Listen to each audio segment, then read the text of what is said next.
चुकीने हातातील कुऱ्हाड निसटली आणि पाण्यात पडली। मग तो रडत एका दगडावर बसला। तेव्हा एक विमान वरून आले व त्यातून देव आला। म्हणाला, का रे बाबा, तू का रडतोस? तो म्हणाला, अरे देवा, माझी कुऱ्हाड पाण्यात पडली।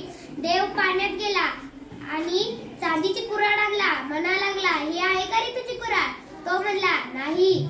मग आणखीन एकदा देव पाण्यात गेला। म्हणाला, ही आहे का रे सोन्याची तुझी कुऱ्हाड? तो पण म्हणला, नाही। आणखीन एकदा देव पाण्यात गेला। म्हणला, अरे, ही आहे का रे तुझी कुऱ्हाड? हो। मग त्याने ती कुऱ्हाड घेतली व बक्षीस म्हणून देवाने त्याला त्या तिन्ही पण कुऱ्हाड दिल्या। एक कंजूस, त्याचा शेजारचा माणूस, त्यानेही पाहिलं व त्याने मुद्दामून झाडावर चढून कुऱ्हाड फेकून दिली व रडत एका दगडावर बसला। देव आला। म्हणाला, अरे बाबा, तुला काय झालं रडायला?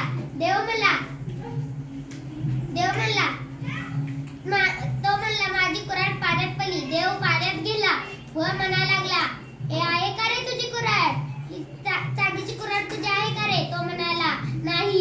आणखीन एकदा देव पाण्यात गेला। आणला लाकडाची कुऱ्हाड। ही आहे का रे तुझी कुऱ्हाड? नाही। आणखीन एकदा देव पाण्यात गेला। म्हणाला, ही आहे का रे तुझी चांदीची कुऱ्हाड? तो म्हणला, हा। देवाने त्याला तिन्ही कुऱ्हाड दिले व गेला। माझी गोष्ट संपली।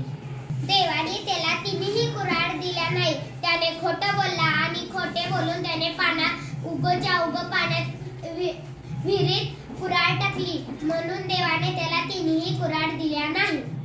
त्या मुलाला त्याने कुऱ्हाड दिली। खरं बोलल्यामुळे बक्षीस म्हणून सगळ्या कुऱ्हाड दिल्या।